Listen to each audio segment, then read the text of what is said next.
숨은 당뇨라는 거는 식후 혈당을 재보니까 200이 넘어가고 이런 정의라면요 당뇨병 환자로 진단을 하고요. 그를 막는 게 당뇨 전 단계 숨은 당뇨를 막는 가장 중요한 거예요. 배는요 당뇨병을 오게 하는 가장 큰 원인이에요. 반드시 극복한다는 건 결국은 내장 지방을 해결하고 근육량을 늘린다는 개념하고 똑같습니다. 당뇨 완치가 가능한 병인가요?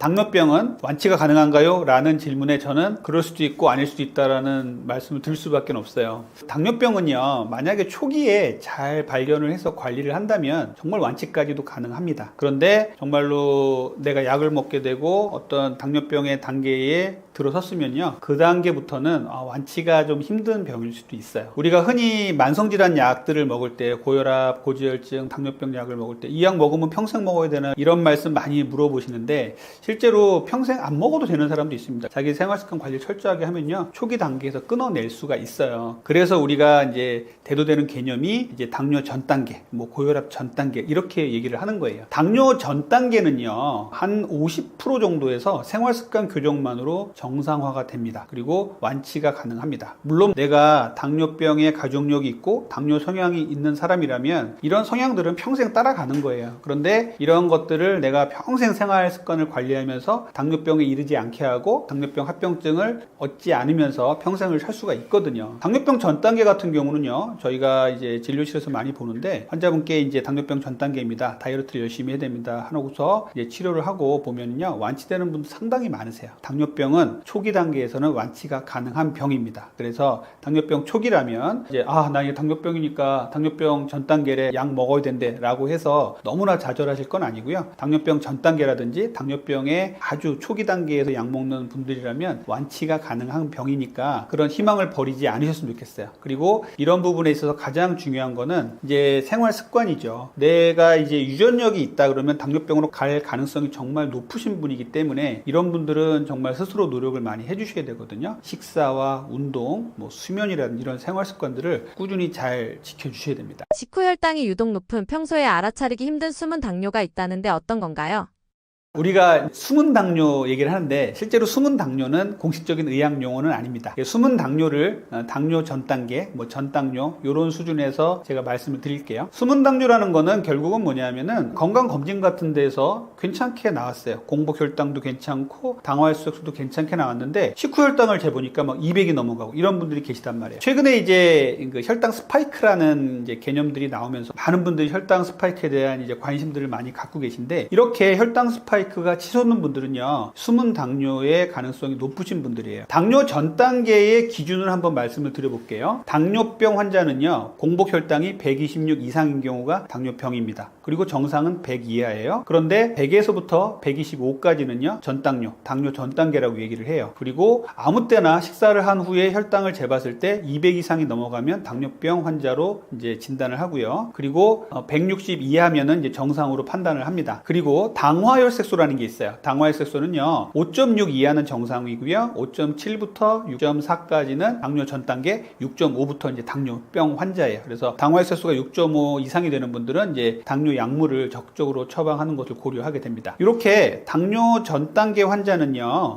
당뇨병으로 갈 수도 있고요. 당뇨병으로 안 갈 수도 있습니다. 그냥 가만히 두고 관찰을 했더니 뭐 5년 내에 50% 이상이 당뇨 환자로 갔다 이런 연구들이 상당히 많아요. 그렇기 때문에 이 당뇨 전 단계에서 어떻게 내가 생활 습관을 관리하느냐가 정말 중요해요. 이제 숨은 당뇨, 당뇨 전 단계, 혈당 스파이크 이런 개념은요 같은 개념이라고 보시면 됩니다. 우리가 이런 생각을 한번 해볼게요. 방금 전에 제가 혈당이 200이 아무 때나 쟀을 때 혈당이 200이 넘어가면 당뇨병 환자다라고 말씀드렸잖아요. 이런 정의라면요 젊은 사람들 캐러멜 마끼아또에다가 치즈케이크 하나 먹고도 혈당 1시간 정도 후에 재보면요 대부분 200 넘어갑니다. 이제 당뇨병의 기준이 좀 바뀌어야 된다고 생각하는 분들 좀 계시는데 저도 그런 사람 중에 하나예요. 혈당 스파이크는요 혈당이 정제된 탄수화물을 먹었을 때 급격하게 치고 올라갔다가 급격히 떨어지는 걸 말해요. 혈당이 이제 급격히 올라가면 우리 몸에서 혈당을 떨어뜨리기 위해서 인슐린이 나와서 뚝 떨어뜨리거든요. 있거든요. 이렇게 혈당이 떨어지는 이 순간에 우리는 급격한 이제 저혈당 같은 느낌이 듭니다. 그래서 식후 1시간 반 정도 지났는데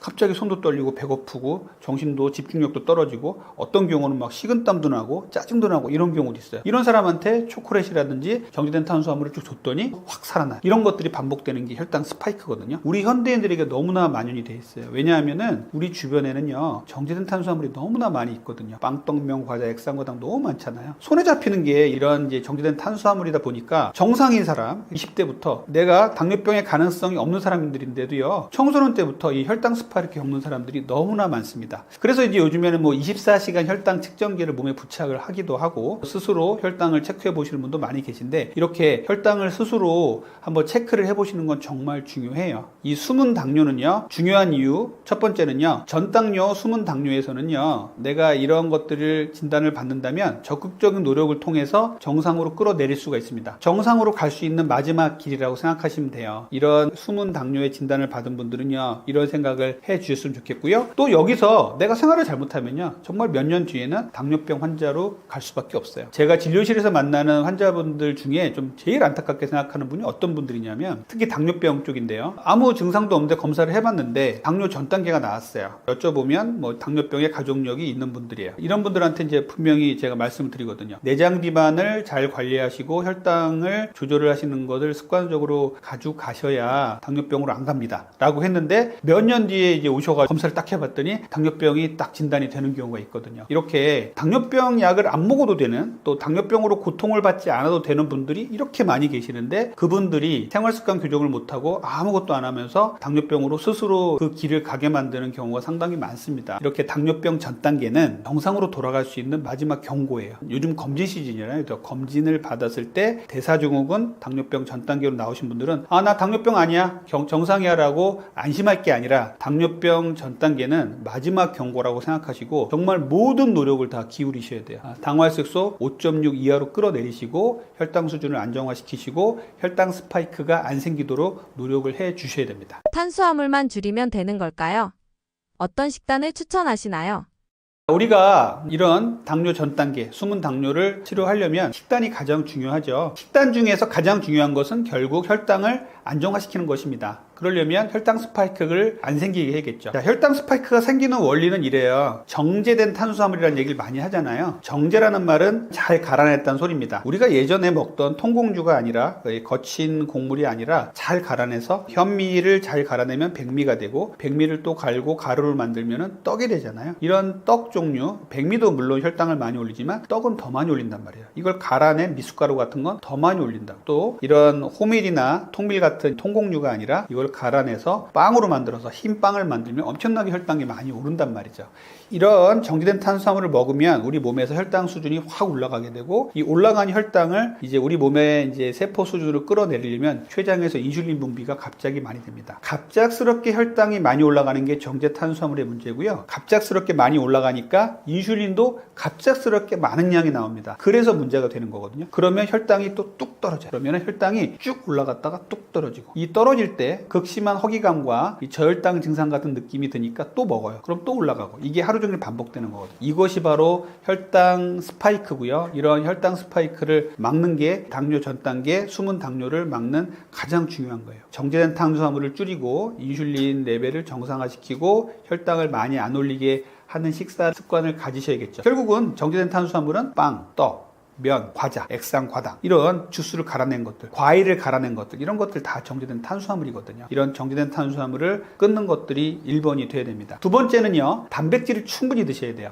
우리가 탄수화물은 혈당을 아주 많이 올리고요. 지방은 거의 안 올리고요. 단백질은 조금 올립니다. 혈당 수준을 거의 올리지 않으면서 우리 몸에 건강하게 근육을 늘릴 수 있고 대사를 정상화시켜주는 데 있어서 단백질만큼 중요한 게 없거든요. 그래서 좋은 단백질을 잘 드셔야 돼요. 계란이라든지 닭가슴살, 생선의 흰살이라든지 수육의 고기 부분 같은 것들 아주 좋은 단백질이니까 이런 것들 좀 많이 드셔야 됩니다. 그 다음은요. 식이섬유를 많이 드셔야 돼요. 식이섬유는요. 야채나 나물 같은 데 많이 들어있죠. 식이섬유가 왜 중요하냐면요. 우리 몸에 식이섬유를 먼저 먹고 정제된 탄수화물을 먹으면요. 혈당 수준이 천천히 올라갑니다. 그래서 혈당 스파이크를 막는 데 상당히 중요하고요.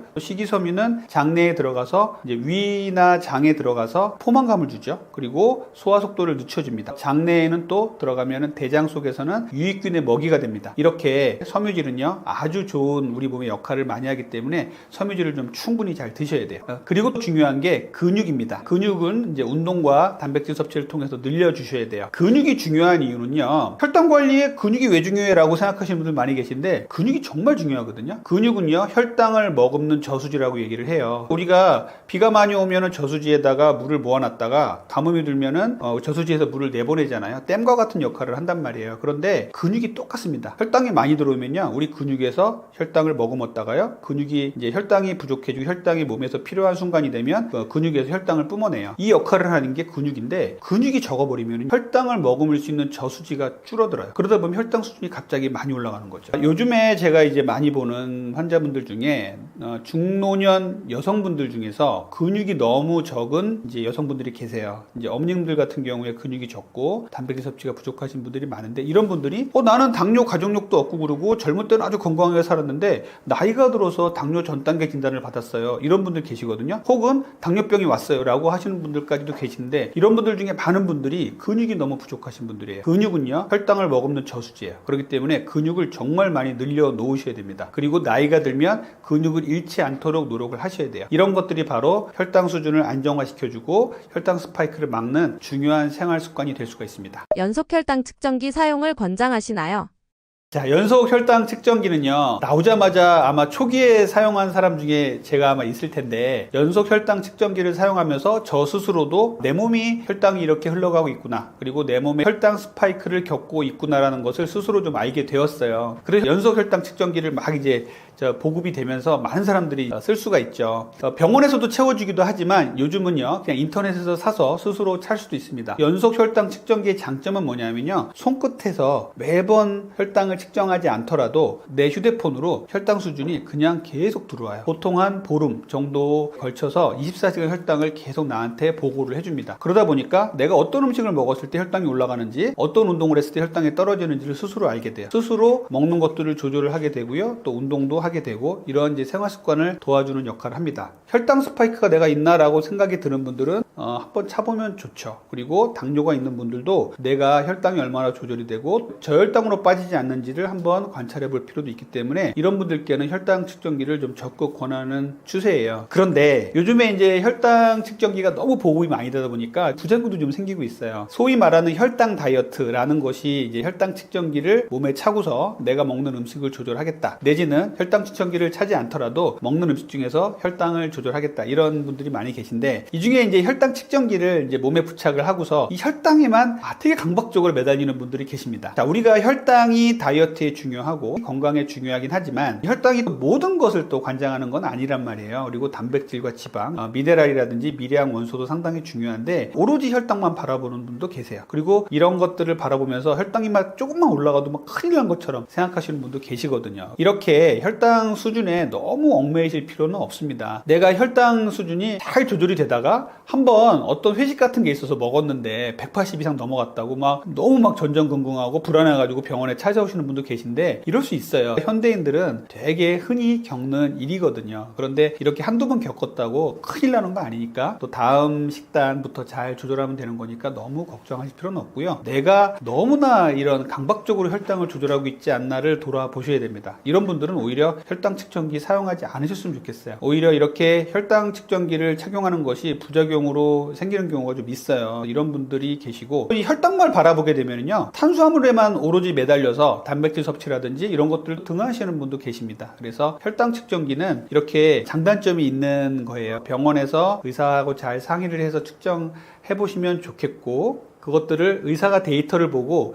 해석을 해줄 수 있어요. 병원에서 채워주는 경우는요, 저희 같은 경우는 그렇게 하고 있는데, 혈당 측정기를 환자의 몸에 이제 부착을 하시면 환자의 핸드폰에는 24시간 혈당이 다 들어오는데요, 의사가 보는 PC에서도요 그 혈당을 다 볼 수가 있습니다. 환자분이 메모만 잘 해주신다면요, 어떤 음식을 먹었을 때 어떤 운동을 했을 때 혈당이 어떻게 움직이는지를 다 볼 수가 있거든요. 그래서 의사하고 잘 상의를 해서 의사가 이렇게 혈당 조절을 하시는 게 좋겠습니다, 뭐 한번 혈당 측정기를 더 착용해 보는 게 좋겠습니다, 이제 그만 착용 이용하세요. 이런 조언을 듣는 게 중요한데 혈당 측정기에서 나오는 혈당을 혼자만 보고 계시다가는 많은 오류에 휩싸일 수가 있어요. 혈당 측정기는 일정 정도 오차가 있습니다. 우리가 가장 정확한 혈당은요, 이 정맥혈에서 피를 뽑아서 검사하는 거예요. 그 다음에 정확한 혈당 검사는요, 손끝에서 간이 혈당 측정기로 찔러서 검사하는 거고요. 마지막으로 혈당 측정 중에 조금 이제 오차가 심한 게 24시간 혈당 측정기입니다. 얘는요, 몸에 부착을 하는데 혈액 내에서 혈당을 측정하는 게 아니라 혈장이라 그래요. 혈장을 통해서 혈당을 간접적으로 측정을 하는 거기 때문에 오차가 있어요.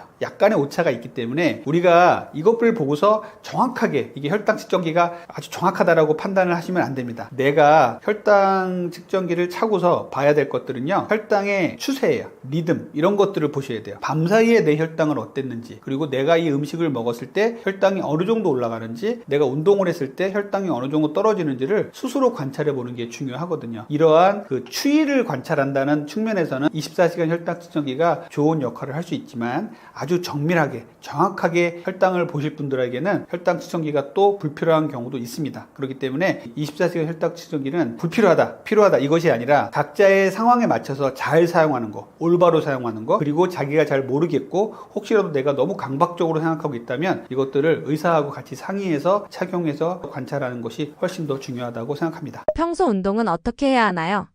앞에서도 말씀드렸지만 당뇨 환자에게 있어서 운동 정말 중요합니다. 근육은 혈당을 머금는 저수지다라고 제가 말씀드렸잖아요. 근육 운동도 중요하고요, 유산소 운동도 중요해요. 우리가 대한당뇨병 학회에서 추천하는 운동이 있습니다. 주당 150분 이상의 운동을 꾸준히 하라고 돼 있어요. 요거는 정말 중요한 거거든요. 주당이라는 거는요, 한 번에 150분 하고 일주일 쉬라는 소리가 아니라 주에 좀 나눠서 150분 이상을 규칙적으로 하라라는 의미로 받아들였으면 좋겠고요. 그 주당 운동하는 것 속에서 일주일에 두세 번 이상은 꼭 근력 운동을 곁들여라 라고 얘기를 하고 있습니다. 그리고 이틀 이상 운동을 쉬지 말아라 라고도 얘기를 하고 있어요. 요것들 지키는 거 정말 중요하거든요. 이 학회에서 내려온 지침이니까 요것들을 지키는 건 중요하고요. 그 외에 제가 추천하는 운동은요, 고강도 인터벌 트레이닝이라고 있어요. 만약에 내가 운동할 능력이 많이 안 되고 고도 비만이다, 그러면은 그냥 걷기부터 시작을 하셔야 됩니다. 당뇨 환자에게 있어서는 식후 걷기가 정말 중요하거든요. 당뇨 환자는 공복 운동을 하실 때 저혈당에 빠지지 않게 주의하셔야 돼요. 그렇기 때문에 식후 운동을 정말 추천을 드리고요. 고강도 인터벌 트레이닝은요, 어느 정도 내가 운동의 퍼포먼스가 되는 분이다 라고 한다면 조금 더 강도 높은 운동을 하는 거예요. 자, 여러분들이 헬스클럽에 갔는데 러닝머신을 천천히 타고 있는데 옆에서 운동을 잘하게 생긴 청년이 갑작스럽게 전력 질주를 하고 1분 정도는 또 천천히 걷다가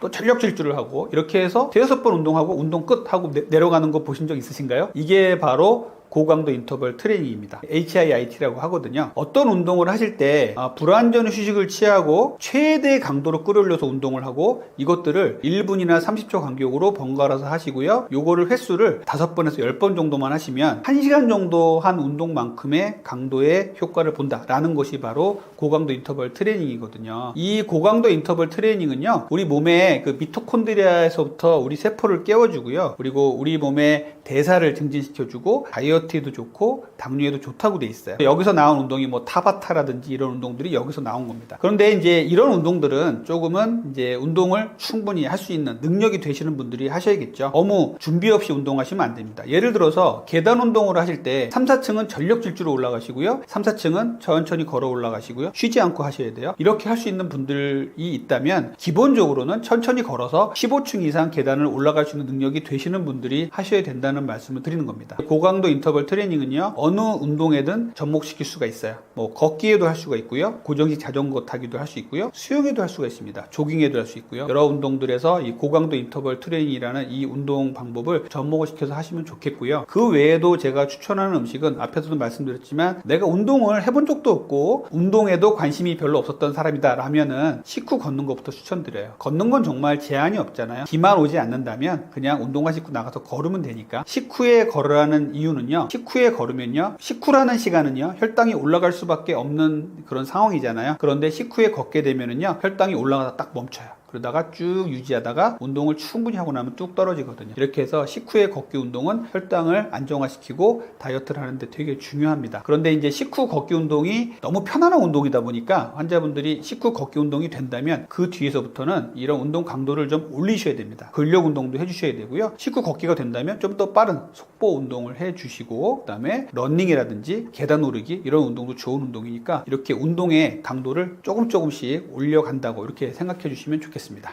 올챙이 배로만 살이 찌는 이유도 당뇨와 연관이 있나요?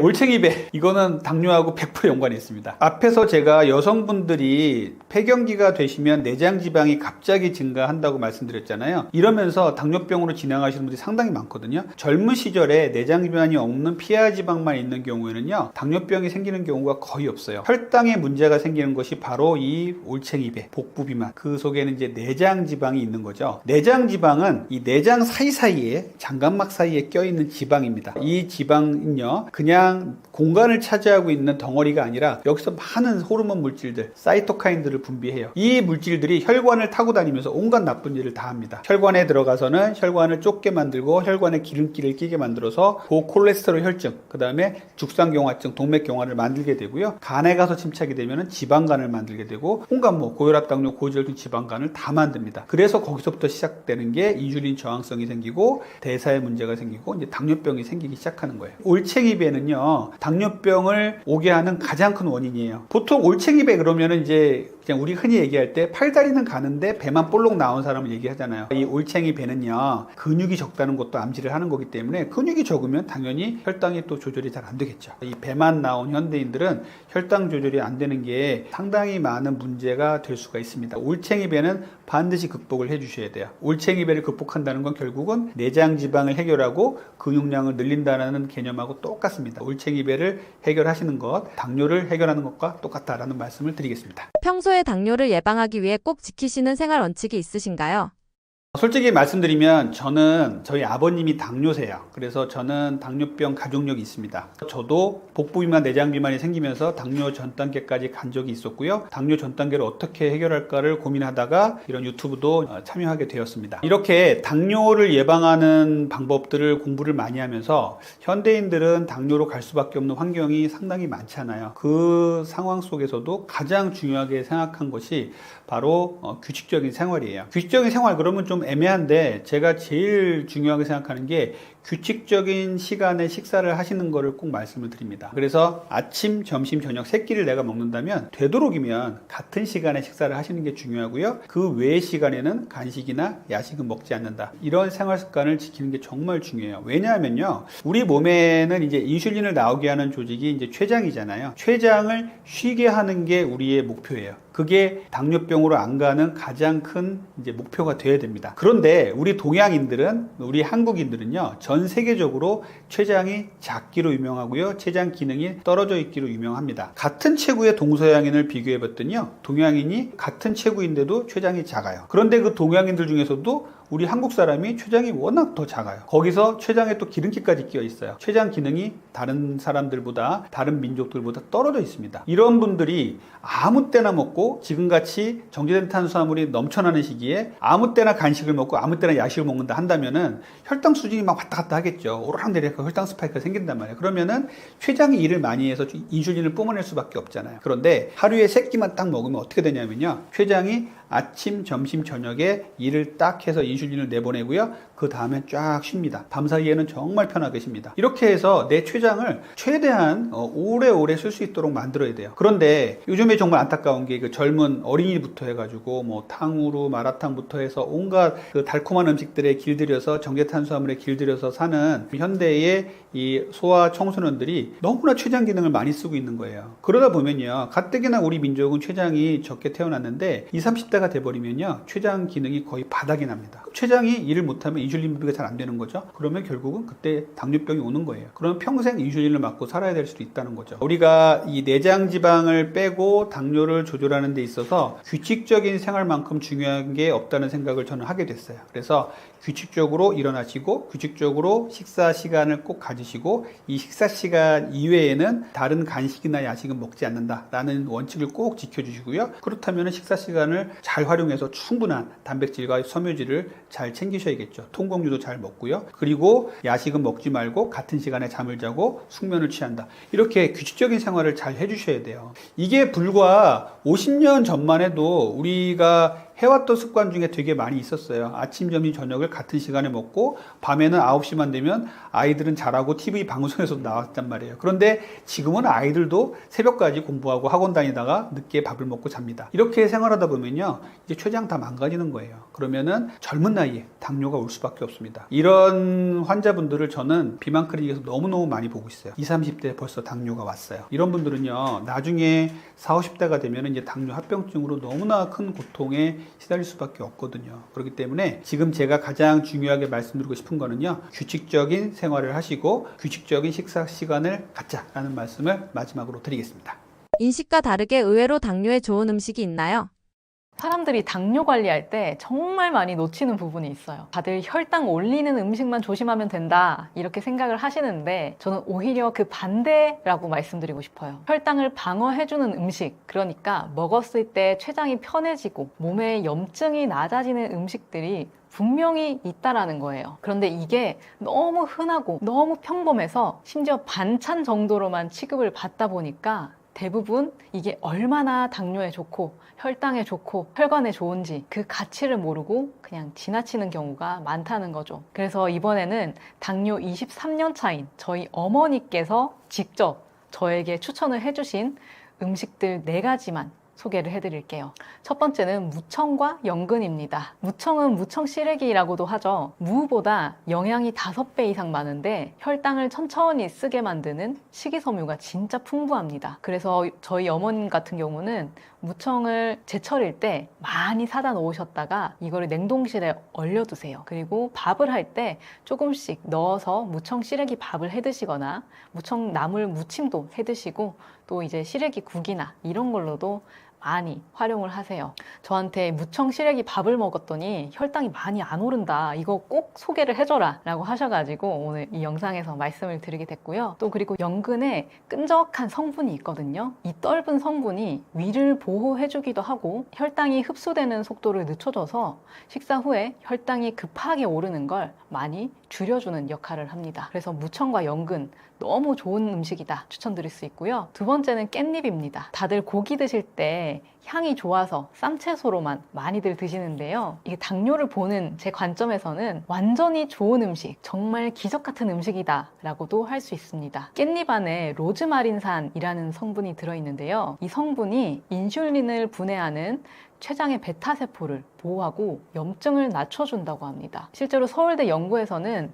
깻잎 추출물을 8주 동안 먹었더니 인슐린이 잘 안 듣는 상태가 18.4%나 좋아졌다는 결과가 있어요. 그러니까 깻잎이 그냥 쌈채소, 단순한 향이 좋아서 먹는 채소가 아니라 췌장을 보조해 줄 수 있는 수준으로 좋은 채소인 거죠. 그리고 세 번째는 미역과 식초 조합인데요. 많이들 미역 초무침 해 드시잖아요. 이 미역이 물을 만나면 20배 이상 부풀어서 배부른 느낌을 주고요. 또 탄수화물 흡수를 늦춰줘서 혈당에 정말 좋습니다. 그런데 여기에다 식초, 특히 요즘 유행했던 사과식초 있잖아요. 이걸 곁들여서 같이 먹으면 탄수화물이 분해되는 속도를 한 번 더 억제해줘서 혈당이 훨씬 천천히 오르게 만들어줍니다. 네 번째는 적상추인데요. 적상추는 샐러드용 채소 혹은 쌈채소로 알고 계시는데 이 적상추에도 좋은 성분이 많이 들어있어요. 폴리페놀, 안토시아닌이 풍부해서 혈관에 있는 염증을 낮추는데 정말 좋습니다. 당뇨는 결국 혈관병이라서 이런 항염증 채소는 꾸준히 먹는 게 정말 중요한데요. 그래서 실제로 저희 어머님께서는 텃밭에 적상추 많이 키워서 몇 끼니마다 챙겨 드시려고 많이 노력하고 계세요. 그리고 최근에 제가 가장 많이 효과를 본 음식 하나만 소개를 해드릴게요. 그건 바로 엑스트라 버진 올리브 오일인데요. 이거를 식사 전에 한 스푼만 먹어도 혈당이 내려가고 살이 쭉 빠진다, 이런 얘기를 많이 하시잖아요. 그래서 제가 궁금해서 2달 동안 실제로 먹어봤어요. 먹어봤더니 식후 혈당이 진짜 덜 오르더라고요. 이게 왜 그런 효과를 가지고 있냐 궁금해서 찾아봤더니 식사 전에 이 올리브 오일을 한 스푼 먹으면 이 기름이 위에서 음식이 내려가는 속도를 낮춰줘서 탄수화물을 천천히 흡수되게 만들어준다고 합니다. 그래서 실제로 많은 분들도 저처럼 실험을 해봤는데 식사 전에 올리브 오일을 먹고 식후 혈당을 쟀더니 평소보다 혈당이 20에서 30% 더 낮아졌다, 덜 오르더라, 이렇게 실제로 얘기를 해주시는 분들이 많았습니다. 그러니까 우리가 일상 속에서 이런 간단한 음식들만 잘 챙겨 먹어도 혈당이 천천히 부드럽게 잘 올라간다는 거죠. 반대로 좋은 줄 알았는데 안 좋은 영향을 주는 음식이 있나요? 다들 건강해 보이는 음식은 혈당에도 좋다라고 생각을 하시거든요. 그런데 저는 오히려 반대다라고 말씀을 드립니다. 겉으로 보기에는 건강해 보여요. 그런데 실제로는 혈당을 가장 빨리 망가뜨리는 음식이 따로 있습니다. 안 그래도 약한 우리 한국인의 췌장을 더 힘들게 만드는 진짜 원인 2가지를 알려드릴게요. 첫 번째는요, 건강 음료처럼 보이지만 혈당을 순식간에 올리는 액체 음식들이에요. 이 액체 음식이 왜 안 좋냐 하면은 씻는 과정이 없이 바로 몸에 들어가잖아요. 그리고 바로 흡수가 되기 때문에 딱딱한 음식보다 혈당을 훨씬 더 빠르게 올려요. 이게 먹는 저희는 달달하니까 좋지만요, 췌장 입장에서는 갑자기 폭풍이 쏟아지는 거랑 같아요. 대표적인 게 선식인데요. 우리 어르신들 중에 아침에 밥을 먹기가 조금 힘드신 분들은 이제 선식을 건강식이다라고 생각을 하고 드시는 경우가 많은데요. 그런데 곡물을 갈아버리는 순간 섬유질이 완전히 사라지면서 흡수 속도가 굉장히 빨라집니다. 건강하다고 생각하고 믿었는데 이게 건강식이 아니라 액체로 만든 탄수화물 폭탄 덩어리인 거죠. 그러면 시판 과일 주스는 또 어떨까요? 이거는 사실 말할 것도 없습니다. 그럼 직접 갈아 마시는 주스는요? 이것도 안전하지 않아요. 케일 주스, ABC 주스, 샐러리 주스, 요즘 많이 좋다고들 유튜브에 많이 나오는데요. 사실 재료가 좋은 건 맞지만 우리 당뇨 환자분들은, 혈당을 관리하셔야 되는 분들은 이거 조심하셔야 됩니다. 왜냐하면 아무리 좋은 재료가 있어도요, 이거를 갈아버리는 순간 당이 순식간에 흡수가 되면서 혈당이 치솟기 때문이에요. 스포츠 음료, 믹스커피 뭐 말할 거 없고요. 몸은 이거를 몸에 좋은 음식이다, 몸에 좋은 음료다 라고 생각하지 않아요. 그냥 설탕 덩어리, 당 덩어리 이렇게 받아들입니다. 두 번째로요, 건강해 보이는 한식 음식들도 조심을 하셔야 됩니다. 특히 한식의 경우에는 양념과 소스가 문제인데요. 쌈장, 고추장, 초고추장, 케찹, 돈가스 소스, 이런 건강한 음식을 먹고 있어도 소스 한 스푼 때문에 혈당이 확 튀는 경우가 정말 흔합니다. 우리 회 먹을 때 회는 단백질이니까 괜찮아 하고 드시지만 초고추장은 설탕입니다. 고추장 어떤가요? 밀가루 들어가고 설탕 들어가죠. 쌈장도 어쩌죠? 쌈장도 설탕 들어간 경우 굉장히 많습니다. 그런데다가 한국인은 이 장맛, 소스 맛, 양념 맛을 좋아하기 때문에 듬뿍 찍어 먹는 이 문화가 췌장에는 쥐약이라는 거죠. 또 요즘 샤브샤브나 이런 것들 많이 드시는데 월남쌈도 사실 좋아 보이지만 라이스페이퍼는 탄수화물이거든요. 그래서 월남쌈이 왜 안 좋다고 그러냐 하시는 분들 많은데요. 이 정체를 알게 되면 월남쌈도 조심해서 먹어야 되는구나 라고 생각을 하실 수밖에 없습니다. 탄수화물을 먹는 건데 거기다가 정제된 탄수화물이기 때문에 설탕이 많이 들었다, 당이 많다 라고 생각을 하셔야 된다는 거죠. 또 이건 김밥도 많이들 야채가 들었으니까 좋지 않냐 라고 생각을 하시는데, 사실 김밥 쌀 때 쌀이 70% 이상이잖아요. 그리고 김밥은 후다닥 빨리 먹을 수 있기 때문에 혈당이 더 급하게 오를 수도 있습니다. 이제 겨울에 여행 가시는 분들 많은데 물회 드시는 분들 많을 거예요. 회는 좋아요. 그런데 이거는 육수랑 초고추장이 문제예요. 육수 자체에 당분이 많고 여기에 면까지 넣으면 탄수화물 폭탄입니다. 그러니까요, 이거 건강한 음식이지 라고 생각은 하지만 그게 혈당에도 건강한가? 그건 아니라는 거죠. 그래서 오히려 건강해 보이는 음식이 혈당을 더 위험하게 만든다 라고 생각을 하시고 평소에 드시는 것들을 조금 잘 살펴보실 필요가 있습니다. 우리 혈당을 관리하시는 분들은 겉에 보여지는 것들보다 흡수 속도, 가공 방식, 특히 영양 성분표를 철저하게 잘 살펴보시는 게 훨씬 정말로 중요합니다. 사람들이 당뇨와 혈당에 대해 오해하는 부분이 있나요? 많은 분들이 당화 혈색소만 정상이면 나는 안전하다, 나 당화 혈색소 잘 나왔으니까 나 혈당 관리 잘하고 있어, 이렇게 생각을 하시는데요. 사실 이게 정말 위험한 착각입니다. 당뇨는 숫자의 병이 아니라 오해가 쌓이는 병이에요. 잘못 알고 있는 것들이 병을 오래도록 질질질 끌게 하고 치료 시기를 길게 만들거든요. 정말 다양한 오해들이 많은데요. 오늘은 3가지만 말씀을 드릴게요. 우선 가장 먼저 바로잡아야 할 오해가 있습니다.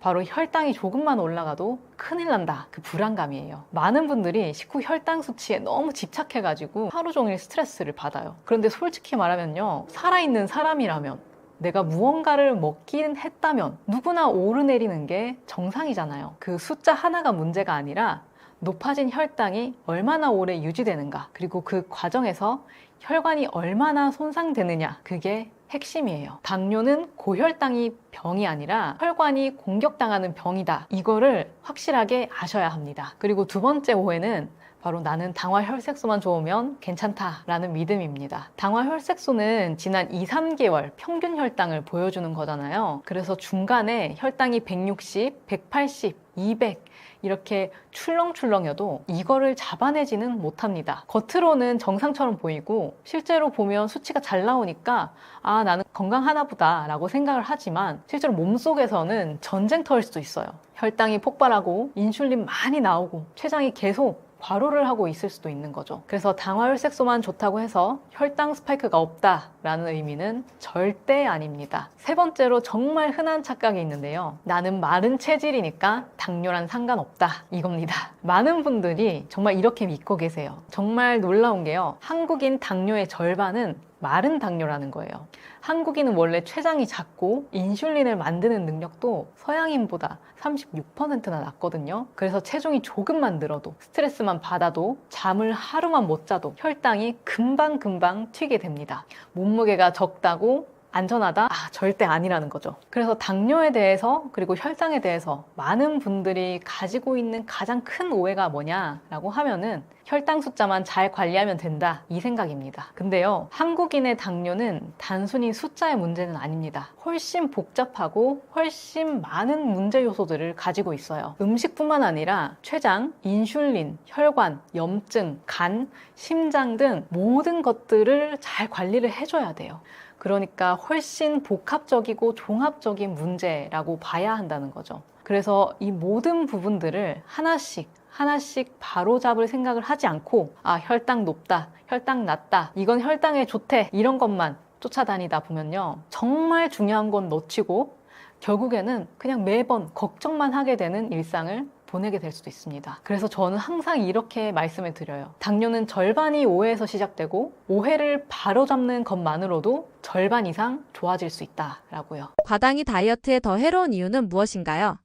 과당은 혈당을 안 올리니까 괜찮다, 이렇게 생각하시는 분들 많은데요. 겉으로 보기에는 맞는 말 같아요. 근데 사실은 절반만 맞고 나머지 절반은 진짜 큰 문제가 될 수도 있어요. 과당은 포도당처럼 혈당을 빠르게 올리지는 않아요. 그래서 많은 분들이 이제 과당은 괜찮다라고 생각을 하시죠. 근데 이게 함정입니다. 과당은 혈당을 건드리지 않는 대신 더 조용하고 위험하게 몸을 망가뜨리거든요. 포도당은 근육이랑 간으로 나눠서 들어가게 되지만 이 과당은 이 과정이 없어요. 바로 간으로 직행하게 돼요. 그러면 간은 어떨까요? 간은 이 과당을 한꺼번에 많이 받아들이면 선택지가 없어요. 주는데 받아야죠, 뭐 어떡해. 그래서 조금만 처리하고 나머지는 이제 중성지방으로 만들어 버리는 거예요. 그래서 과당을 많이 먹을수록 지방간이 빨리 생기고 내장지방이 빠르게 쌓이고 혈중 중성지방이 올라가고 인슐린 저항성이 더 빨리 생기게 됩니다. 그래서 혈당은 괜찮아 보이는데 몸은 더 빨리 무너지는 이유가 바로 여기에 있는 거죠. 또 한 가지 중요한 점이 있는데요. 과당은 포만감을 만들지 않아요. 과당은 배부르다라는 느낌을 주지 않는다는 거예요. 이제 포도당 같이 빵, 떡, 면 이런 탄수화물을 먹으면 인슐린, 렙틴이 올라가면서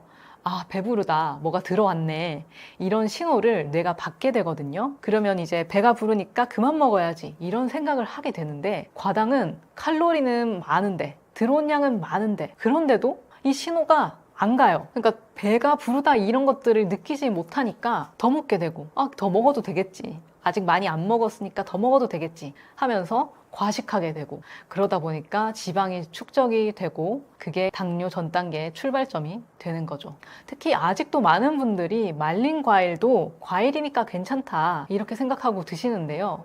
겉으로 보기에는 과일이니까 괜찮아 보여요. 그런데 이 말린 과일은 당이 엄청나게 농축된 거라서 지방간을 정말 빠르게 만드는 음식 중에 하나입니다. 이거는 과당 중에서도 그냥 혈당 폭탄이다 생각하시면 돼요. 그래서 많은 분들이 이제 과일을 식사 후에 후식으로 드시곤 하는데요. 식사 후에는 사실 우리가 음식을 많이 먹었기 때문에 몸에서도 에너지가 충분하거든요. 그래서 그 후에는 드시지 않는 거를 저는 권유드립니다. 왜냐하면 식사 후에 과당이 들어오게 되면 간은 그대로 지방으로 바꿔놓는단 말이죠. 그래서 공복 혈당 괜찮고 식후 혈당 괜찮게 나오는데 지방간이 생겼어요. 혈중 콜레스테롤이 높아졌어요.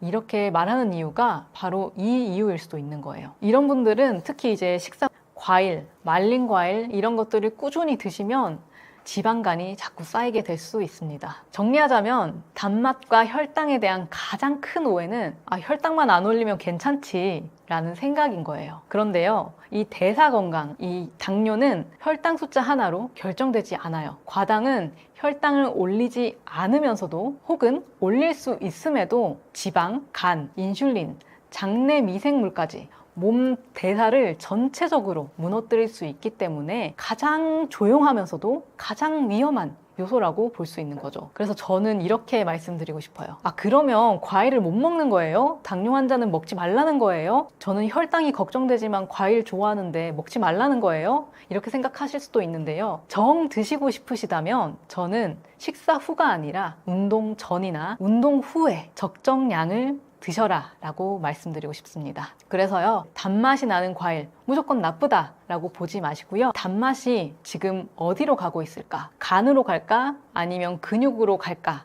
이 부분을 한 번만 생각을 해보시면 좋겠습니다. 그러면 지금보다는 훨씬 더 건강한 선택을 쉽게 하실 수 있을 거예요. 일상생활 속에서 나도 모르게 당뇨 유발시키는 습관들은 무엇인가요?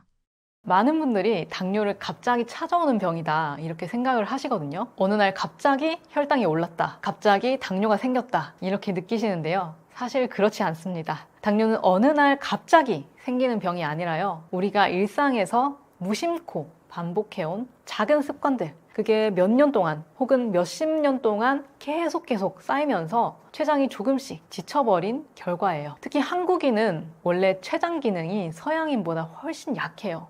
췌장 크기 자체도 작고 인슐린을 만드는 능력도 상대적으로 낮기 때문에 같은 생활 습관을 하더라도 영향을 더 빨리 받는다는 거죠. 그래서 한국인은 체중이 조금만 늘어나도, 스트레스를 조금만 받아도, 잠을 하루만 못 자도 혈당이 금방 흔들려요. 그러면 일상 속에서 나도 모르게 당뇨를 유발시키는 가장 큰 원인 뭘까 하면은 결국은 식습관으로 이어집니다. 문제는 무엇을 먹느냐 그것뿐만 아니라요, 어떻게 먹느냐 이것도 큰 영향을 준다는 거예요. 췌장은 원래 하루에 3번만 일해도 충분한데 조금씩 여러 번 드시는 분들 있잖아요. 사실 저도 위가 작아서 조금씩 여러 번 먹거든요. 근데 그런 경우에는 췌장이 하루에 7번 8번씩 일을 하게 된다는 거죠. 실제로 제가 간식을 자주 먹어서 연속 혈당 측정기를 차고 이 혈당이 어떻게 변하나 실험을 해봤어요. 그랬더니까 밥 먹을 때도 올라갔다가 내려왔다가 하는데, 이 간식을 먹었을 때도 혈당이 올라갔다가 내려왔다가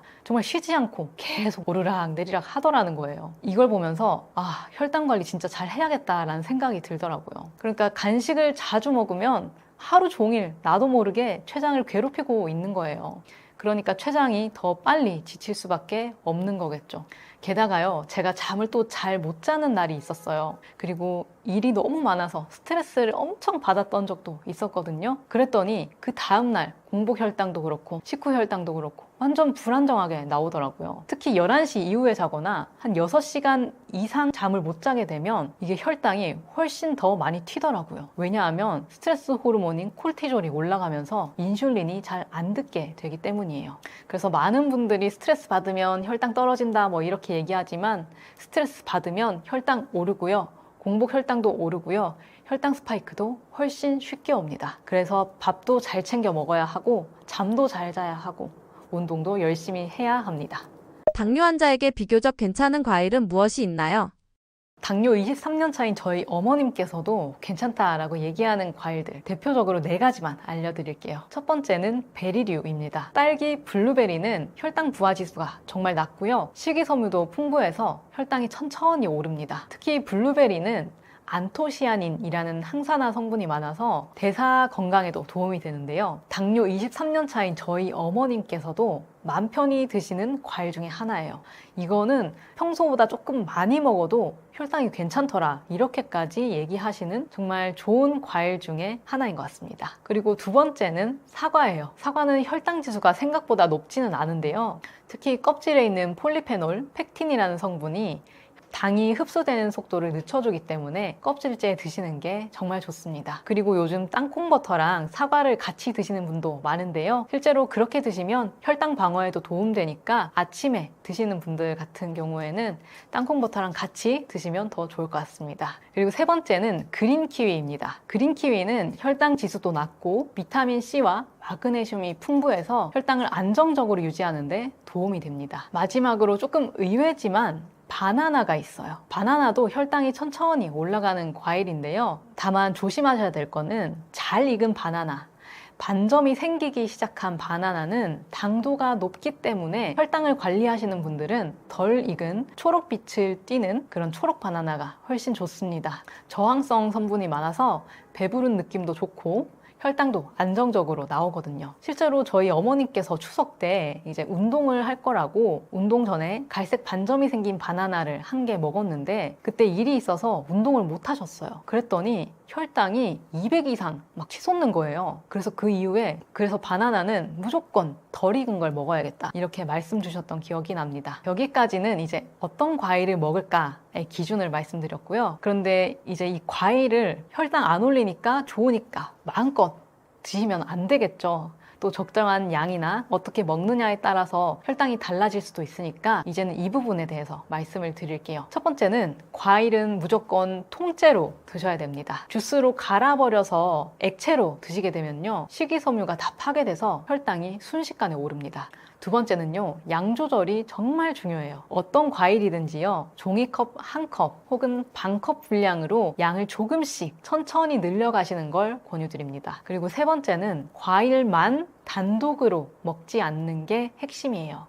특히 공복에 과일만 먹으면요, 혈당이 정말 빠르게 올라요. 그래서 단백질이나 지방을 먼저 조금 드시고 과일을 곁들여 드시거나 밥을 먹고 나서 디저트로 조금만 드시는 게 혈당은 훨씬 덜 올라요. 그리고 마지막으로 이제 사람마다 같은 과일이어도 혈당이 다 다르게 반응을 하거든요. 실제로 어떤 분은 방울토마토 혈당 하나도 안 오르는데 어떤 분은 방울토마토 먹었더니 혈당이 너무 많이 올라서 이제는 안 먹는다 이런 분들도 계셨어요. 그래서 내가 처음 먹는 과일이라면 15분, 30분, 45분 혈당을 정확하게 측정을 하시고 나한테 맞는 과일인지 아닌지 꼭 확인을 하신 후에 마음 편히 드셨으면 좋겠습니다. 그래서 결론을 말씀드리자면요. 당뇨 환자 과일 먹을 수 있습니다. 드실 수 있어요. 그런데 그 종류, 양, 방식을 정확히 지키시면서 드시는 걸 권유드립니다.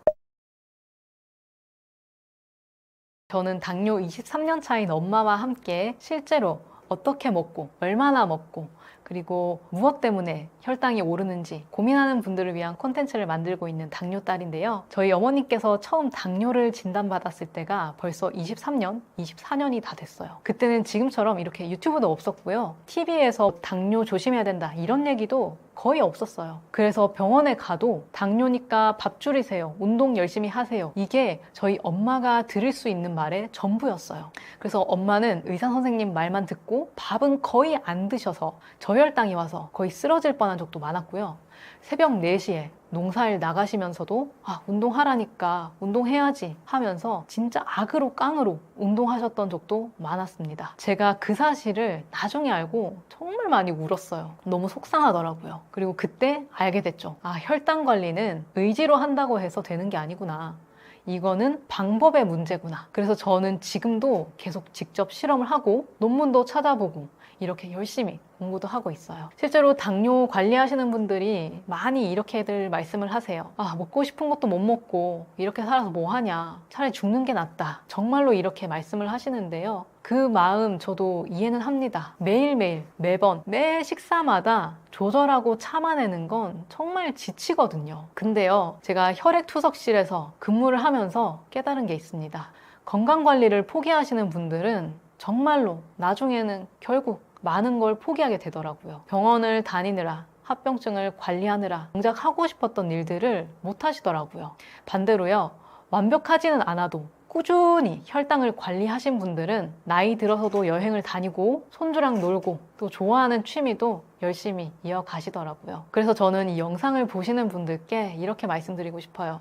완벽하게 관리하지 않아도 괜찮아요. 오늘 내가 할 수 있는 만큼만 일단은 해보세요. 그게 결국 나를 위한 가장 큰 선물이 될 거고요. 여러분을 사랑하는 가족들이, 사람들이 가장 그걸 간절하게 바라고 있을 거예요. 저는 여러분들이 포기하지 않으실 거라고 믿어요. 힘들면 혼자만 고민하지 마세요. 혈당, 고지혈증, 고혈압 이런 힘든 문제들 혼자 떠안지 않으셔도 됩니다. 당뇨 23년 차인 엄마가 조금이라도 더 건강해지길 바라는 마음을 담아서 영상을 올리고 당뇨에 좋은 제품들도 추천을 해드리고 실제로 어떤 게 더 좋은지 제 몸을 통해서 실제로 혈당 실험도 하고 있으니까요. 혹시라도 도움이 필요하거나 당뇨가 있는 분들과 다른 고지혈증, 고혈압 이런 질병이 있는 분들과 소통하고 힘을 얻고 싶다면 당뇨딸 채널로 한번 와주세요. 저랑 함께 다시 건강해지는 하루하루 만들어 가시면 될 것 같습니다. 앞으로도 더 좋은 내용으로 찾아뵙겠습니다. 영상 시청해주셔서 감사드려요.